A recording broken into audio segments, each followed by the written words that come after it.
Bueno, y por último, para terminar este módulo, tenemos al doctor Máximo de la Vega. Máximo es médico oncólogo clínico de Fundaleu y de CEMIC. Hace mucho que se dedica también a los cuidados paliativos y a la medicina mente-cuerpo. Es cofundador de Mindfulness en el año 2000, que hoy es una asociación civil, y es miembro de la comisión directiva de ASOI. Bueno, buenas tardes. Voy a tratar de no ser muy repetitivo porque algunas cosas que yo voy a mostrar ya las han dicho, así que voy a ver de qué manera puedo enfocar por ahí en otras cosas que tienen más que ver con el final de la vida, ¿no? Un lugar al que todos tarde o temprano vamos a llegar.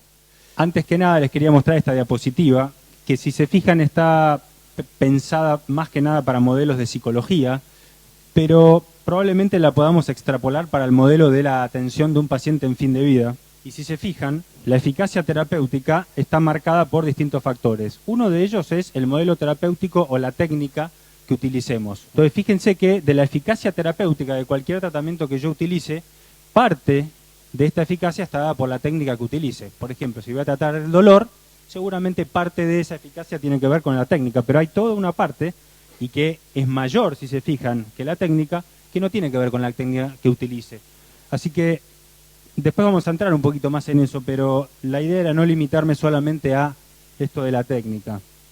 Síntomas, ya escucharon muchos, no les voy a decir muchos nuevos. Fíjense que un paciente al final de la vida tiene muchísimos síntomas, y no solo físicos, sino psicológicos o emocionales, y mi percepción personal es que predominan los psicológicos y los emocionales por sobre los físicos, sobre todo porque la medicina convencional tiene bastantes buenas respuestas para los síntomas físicos.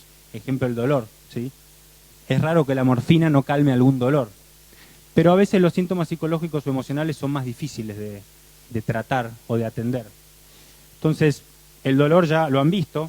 Un detalle no menor, fíjense, una vez que yo tuve mucho dolor, después empiezo a tener algo que se llama el miedo al dolor, que no es un tema menor. Y sobre todo aquellas personas que han tenido dolores crónicos, llega un momento que tienen más miedo que dolor. Con lo cual, del dolor paso a tener no solo dolor, sino miedo, sino que ahora más miedo que dolor. La falta de aire, las náuseas y los vómitos, la fatiga, la depresión, angustia, ansiedad, miedo. Y fíjense esto que no sé si se puede resumir con una frase, pero que es la sensación de falta de control. No sé si esto lo habrán escuchado, pero un paciente al final de la vida con muchos síntomas físicos, psicológicos, emocionales, lo que dice es: tengo sensación de que estoy en un auto, que el volante va para donde quiere, que no tengo frenos y que no sé qué va a pasar. Sensación que de por sí debe ser bastante desagradable, ¿no? Ahora, fíjense que herramientas tenemos muchas, y ya muchas las mencionaron, así que no voy a detenerme demasiado, pero yo solamente puse 4 medicinas complementarias, entre ellas acupuntura, meditación, mindfulness como una meditación, no es la única, musicoterapia y masaje, pero por supuesto que hay un montón más, ¿sí? Ya habló Silvia mucho de acupuntura, Pablo también, solamente algunas cositas con respecto a la acupuntura en un paciente al final de su vida, ¿sí? De más está decir, ya han mostrado, hay un montón de trabajos randomizados, controlados, con todo lo que a los que hacemos medicina convencional nos gusta que tenga un trabajo científico, que muestran que la acupuntura sirve para el dolor, las náuseas, los vómitos, la serostomía, la disnea, la ansiedad. Esto ya lo hemos visto, me parece, no es ninguna novedad, ¿sí?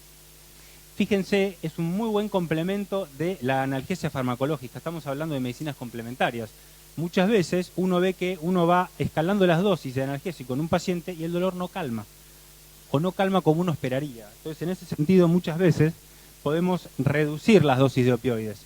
Y nos suele pasar que no queremos darle opioides a un paciente porque se confunde, ¿sí? No sé si habrán visto alguna vez, o le da constipación, o una cantidad de síntomas que en general terminan siendo a veces peores que el dolor mismo.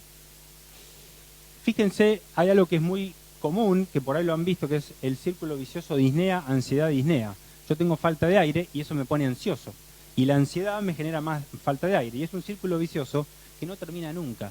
Formas de romperlo hay muchas. Una de ellas, por ejemplo, es un ansiolítico, ¿sí? La acupuntura es una forma de romper con ese ciclo, que todo paciente que tiene, por ejemplo, un cáncer de pulmón o de cualquier lugar de la vía respiratoria y que sufre de disnea, sufre de este ciclo, ¿sí? Y fíjense por último que es una terapia de bajo riesgo llevada a cabo por alguien entrenado, es decir, prácticamente no tiene efectos secundarios, tomando algunos recaudos que cualquiera que haga acupuntura con pacientes al final de la vida debería conocer. En general no es una terapia que tenga efectos secundarios. Esta es una encuesta, miren, de acupuntura en cuidados paliativos en Canadá.